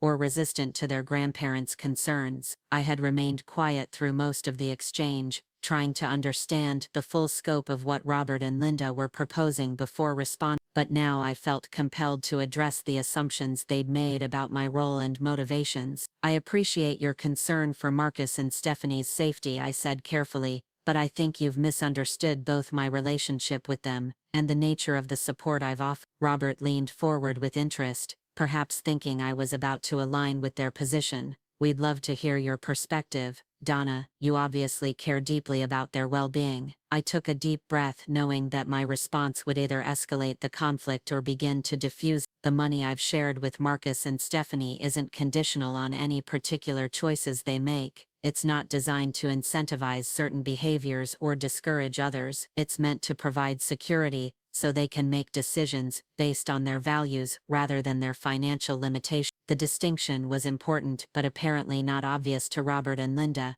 who seemed to view any financial support as inherently manipulative. Their business backgrounds had probably taught them to think in terms of investments and returns, making it difficult to understand gifts that came without explicit expectations. Stephanie spoke into the silence that followed my explanation. The Guatemala assignment isn't something we're doing because we have to. It's something we're doing because we want to, because it represents the kind of life we want to build together and the kind of example we want to set for our children. Her voice carried conviction, but I could also hear the exhaustion of having to repeatedly defend decisions that should have been respected as personal choices. The need to justify their dreams to family members who loved them but couldn't understand them was taking an emotional toll that went beyond the practical challenges of international relocation. Marcus sat back down, his anger shifting to something that looked more like sadness. I understand that you're worried about us, but asking us to abandon our goals because they make you uncomfortable isn't protecting us. It's asking us to live smaller lives so you can feel better about our choices. The observation was gentle but pointed, highlighting the fundamental difference between supporting someone's decisions and trying to control them. Robert and Linda clearly believed they were offering help, but their help came with strings attached that made it feel more like interference. It's clear that you genuinely want what's best for Marcus and Stephanie, even when that means supporting choices that worry you. The acknowledgement meant more than he probably realized. I'd spent the evening defending not just my financial decisions, but my entire approach to parenting and grandparenting. Having him recognize that my support came from love rather than control validated years of careful balance between generosity and respect. The drive home gave me time to process the emotional intensity of the evening and its implications for our family's future. Robert and Linda's concerns weren't entirely unreasonable, and their love for Emma and Tyler was genuine and deep. That their approach had revealed the challenges that arise when different generations have fundamentally different relationships with risk, adventure, and the meaning of security. More importantly, the evening had tested the foundation of trust and respect that Marcus, Stephanie, and I had worked so hard to rebuild. The fact that we'd navigated the crisis without damaging that foundation felt like a significant victory, proof that our relationship could withstand external pressures and disagreements about major life decisions. Over the following days, I reflected on the accusations Robert and Linda had made about my influence over Marcus and Stephanie's choices. While their specific claims were false, the underlying questions they'd raised were worth considering. How could I provide generous support without creating inappropriate pressure? How could I ensure that my wealth enhanced their opportunities rather than distorting their decision-making process? The answer, I realized, lay in the approach I'd already been developing: transparency about my resources and motivations, respect for their autonomy, and support for their stated goals rather than my preferred outcome. The money I'd shared with them was meant to expand their choices, not eliminate options I found concerning. Stephanie called me 2 days after the dinner to apologize for her parents' behavior and to thank me for handling the situation with such grace. "I was mortified by what they did," she said, "but I was also proud of how you responded. You could have used the situation to influence our decision, but instead you defended our right to make our own choices." Her appreciation was gratifying, but it also highlighted how carefully I needed to continue navigating the balance between support and influence. Every interaction with Marcus and Stephanie would be evaluated not just on its immediate effects, but on its contribution to our long-term relationship dynamic. The crisis had passed, but it had also revealed the ongoing challenges we'd face as a family, learning to integrate significant wealth with existing relationships and values. The money I'd accumulated over decades of careful investing wasn't just a financial resource, it was a force that would continue to influence family dynamics in ways I was still learning to understand and manage. 3 weeks later, Marcus called with news that would test our family's resilience in an entirely different way. His voice was strained when I answered the phone, carrying the kind of tension that immediately signals serious problem. "Mom, I need to tell you something, and I'm not sure how you're going to react." The words triggered every maternal fear I'd ever experienced, my mind immediately jumping to worst-case scenarios involving health, safety, or relationship problems. "What's wrong, sweetheart?" "Stephanie's been offered a position with the World Health Organization. It would be based in Geneva, not Guatemala, and it would involve coordinating exactly the kind of medical mission support program she's been developing." The news was simultaneously exciting and terrifying. A position with the WHO represented the pinnacle of international healthcare careers, offering Stephanie opportunities for impact that far exceeded anything we'd previously discussed. But Geneva was even farther from Connecticut than Guatemala, and WHO assignments typically involved longer commitments and more extensive travel. "When would she start?" I asked, trying to keep my voice neutral while my emotions churned between pride and panic. "September." The position became available when their current coordinator took early retirement, and Stephanie's conference presentation caught the attention of several WHO administrators. They've been courting her for the past week. The timeline was the same as their revised Guatemala departure date, but everything else about the opportunity was different. Instead of a 2-year commitment to a specific country and population, Stephanie would be working with medical missions worldwide, developing and implementing support systems for international healthcare workers and their families. "How does Marcus feel about this change?" I asked, wondering how the new opportunity would affect his own career plans. "That's the complicated part. The WHO position is perfect for Stephanie, but it doesn't include a role for me. I'd be looking for work in Geneva as a trailing spouse, probably in a different field entirely." The reversal of their career dynamics added another layer of complexity to an already challenging decision. Marcus had been the primary driver of their international aspirations, but now Stephanie was being offered an opportunity that exceeded his own prospects while potentially limiting his professional options. We talked for another hour about the practical and emotional implications of the WHO offer. The salary was excellent, the benefits comprehensive, and the potential for impact enormous. But accepting the position would mean abandoning the Guatemala assignment Marcus had been anticipating for months, potentially derailing his own career trajectory in favor of Stephanie's advance. The conversation reminded me of discussions Robert and Linda had initiated about family priorities and decision-making processes. But instead of external pressure to avoid international assignments,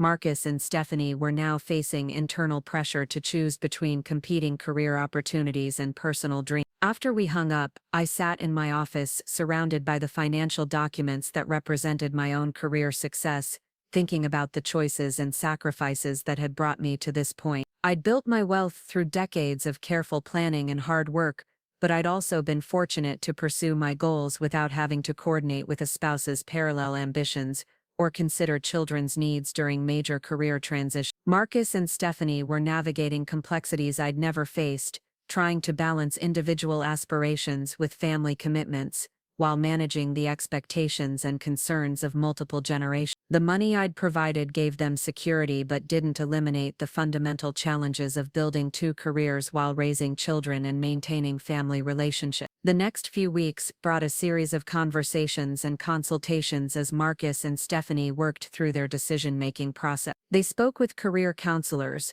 researched Geneva's expatriate community, and explored possibilities for Marcus to find meaningful work in Switzerland's international nonprofit sector. I tried to remain supportive without being directive, offering to research housing options and international schools, while avoiding any comments that might influence their final decision. The balance was delicate, requiring constant attention to the difference between helpful assistance and inappropriate pressure. Emma and Tyler were excited about the possibility of living in Switzerland, drawn by images of mountains and chocolate and the romance of European adventure. Their enthusiasm reminded all of us that children often adapt more easily to major changes than the adults who worry about protecting them from uncertainty. The final decision came during a family dinner at my house, 3 weeks before their original Guatemala departure date. Marcus and Stephanie arrived with the serious expressions of people who'd reached a conclusion after extensive deliberation.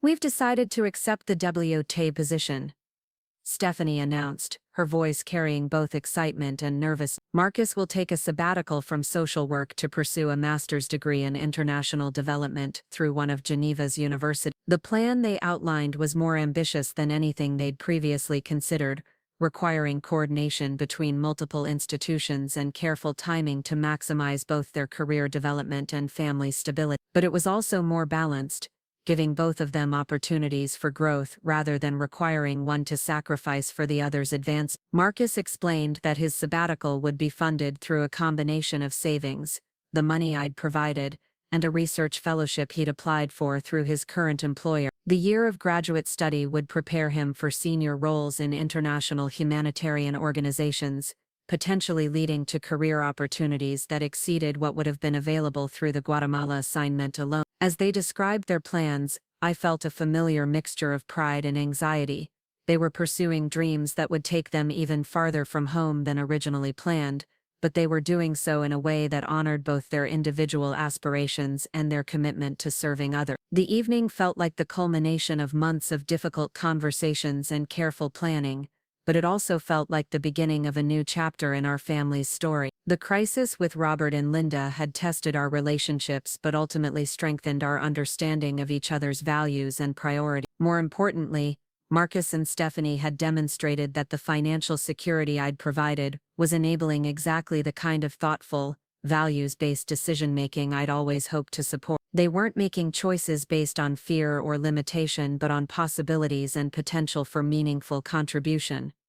As they prepared to leave that evening, I realized that the dinner party crisis had been exactly what our family needed, forcing us to clarify boundaries and expectations, while confirming our fundamental commitment to supporting each other's dreams and choices, no matter how challenging or unconventional they might. 6 months later, I stood in the departure lounge at Bradley International Airport, watching Emma practice her French phrases with the patience only 7-year-olds possess when embarking on grand adventure. Tyler was pressed against the floor-to-ceiling windows, counting airplanes and asking anyone within earshot if they thought his family's plane would be bigger than the cargo jets taxiing across the tarmac. The months between their decision and departure had passed in a blur of visa applications, international school enrollments, and countless video calls with housing coordinators in Geneva. Stephanie had started her WHO position remotely, participating in planning meetings and policy discussions from her temporary desk in Robert and Linda's guest room. Marcus had been accepted into a prestigious international development program that would begin just 2 weeks after their arrival in Switzerland.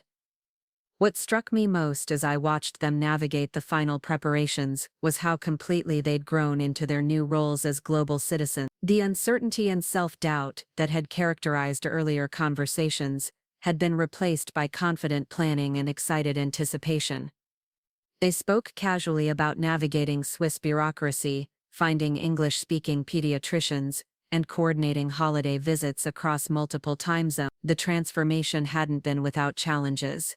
Robert and Linda had required several more difficult conversations before accepting that their daughter and grandchildren were truly leaving for an indefinite period. But even they had eventually been won over by Stephanie's obvious professional fulfillment and the Copernic support systems the WHO provided for expatriate families. Emma had developed into an enthusiastic cultural ambassador, learning basic phrases in French and German while researching Swiss traditions she wanted to experience. She'd started a correspondence with a girl her age, whose family worked for another international organization, creating connections that would ease her transition to Geneva's expatriate community. Tyler remained focused on more immediate concerns like whether Swiss playgrounds had the same kind of swings as American ones, and whether he'd be able to find his favorite breakfast cereal in European grocery stores. His 4-year-old pragmatism provided a grounding influence on the family's more ambitious international aspirations. The departure itself felt surprisingly calm despite the magnitude of what was happening. Marcus and Stephanie had developed systematic approaches to managing logistics,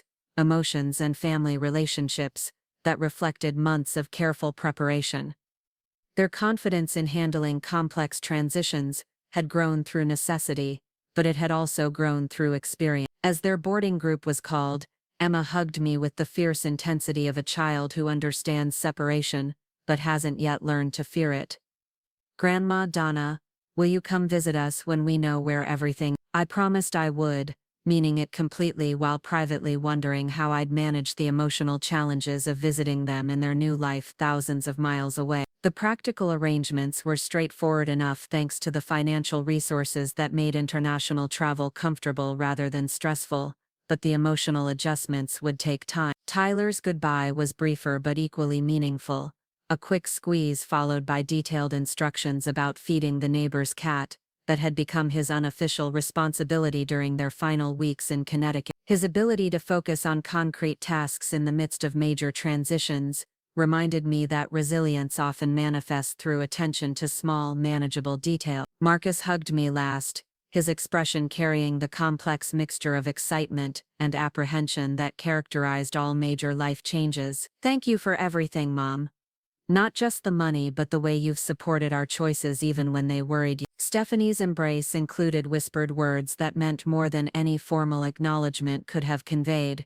"Thank you for trusting us to make good decisions. Thank you for believing we could handle this." Watching their plane taxi toward the runway, I felt the peculiar combination of loss and pride that comes with successful parenting. They were leaving not because they had to but because they wanted to, pursuing opportunities that aligned with their deepest values, while maintaining the security and family connections that had always anchored their decision. The drive home through Connecticut's familiar landscapes felt different than I'd expected.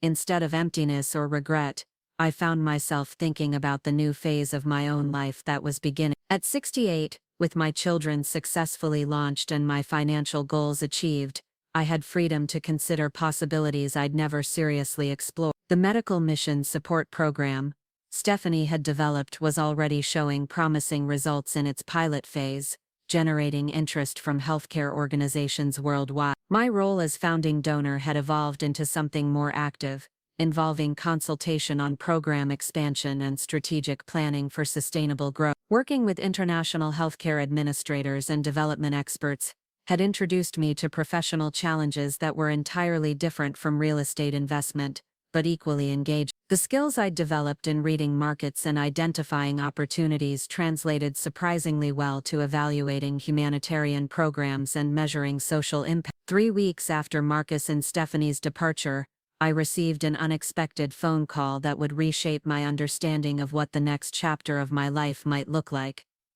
The call came from Dr. Sarah Chen, the WHAter, who had recruited Stephanie and was now overseeing the expansion of her medical mission support program. "Mrs. Wilson, I hope you don't mind me calling direct. Stephanie suggested I might speak with you about a possibility we're exploring for the program's next development phase. Dr. Chen explained that the WHO was considering establishing a private foundation to support innovative programs like Stephanie's, requiring significant initial capital but offering the potential for transformative impact on international healthcare delivery. The foundation would need board members with both financial expertise and genuine commitment to humanitarian goals. Stephanie tells me, you have extensive experience in investment and program development, along with the resources to serve as a founding board member. Would you be interested in learning more about this opportunity? The conversation that followed opened possibilities I'd never considered. Instead of simply funding programs created by others,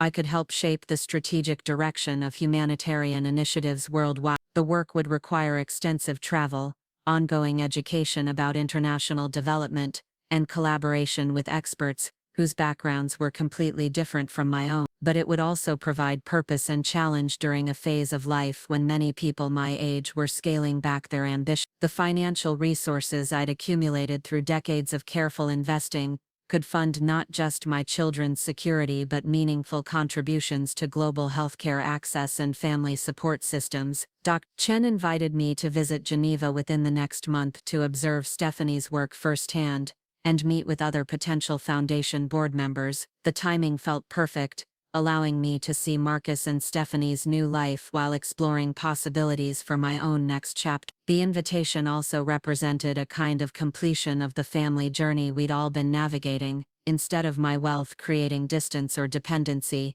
it was enabling all of us to pursue meaningful work that aligned with our values. Marcus and Stephanie were building careers in international service, while I was discovering opportunities to contribute my skills and resources to causes that mattered. Planning for the Geneva trip reminded me of the careful research I'd done before major real estate investments, but with an additional layer of emotional significance. I would be visiting not just a potential new professional opportunity, but my son and daughter-in-law's new home, my grandchildren's new school and neighborhood, the life they were building thousands of miles from everything familiar. Emma's emails had been arriving twice a week, filled with detailed descriptions of Swiss chocolate shops, mountain views from their apartment windows, and new friends whose families came from countries she was learning to locate on maps. Her enthusiasm was infectious, making me eager to see the world through her eyes and understand what they were all discovering about themselves in their new environment. Tyler's contributions to family communications were less verbal but equally revealing. Photos showed him confidently navigating playground equipment with designs that were subtly different from American standards, building sand castles in lakeside parks that looked like scenes from European postcards, and wearing sweaters that suggested he was adapting well to Switzerland's cooler climate.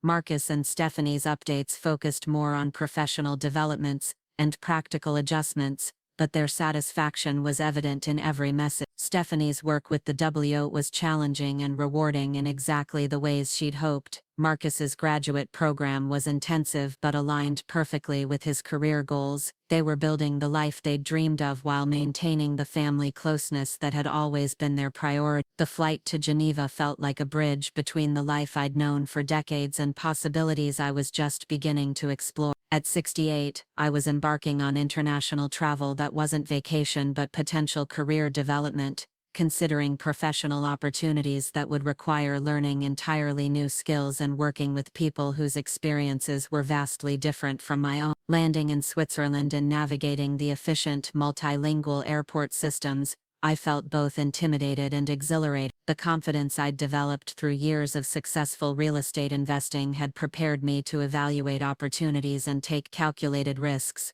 but it hadn't prepared me for the complexity of international humanitarian work or the cultural nuances of global collaboration. Marcus met me at baggage claim wearing expression of barely contained excitement. Mom, wait until you see what Stephanie's been working on. The scale of what they're accomplishing is incredible. The drive through Geneva's sophisticated urban landscape provided a preview of the world my family had entered. The city was cosmopolitan in ways that went far beyond anything Connecticut had offered, with street signs in multiple languages, and obvious evidence of the international organizations that made Geneva their headquarters. Their apartment was smaller than their American home but beautifully appointed, with views of Lake Geneva that justified the premium they were paying for location. Emma and Tyler had adapted their possessions to the reduced space while gaining access to cultural and recreational opportunities that were entirely new. Emma immediately began a detailed tour of their neighborhood, pointing out the international school she attended, the park where she played with friends from 6 different countries, and the bakery where she was learning to order pastries in French. Her confidence in navigating this new environment was remarkable, suggesting that children's adaptability might be even greater than adults typically recognize. Tyler's tour focused on more tangible discoveries, the playground equipment that was designed differently than American standards, the ducks in the lakeside park that were allegedly more sophisticated than Connecticut ducks, and the elaborate fountain downtown that shot water higher than any Connecticut water feature he'd previously encountered. But it was Stephanie's professional environment that provided the most revelation about what their international move had accomplished.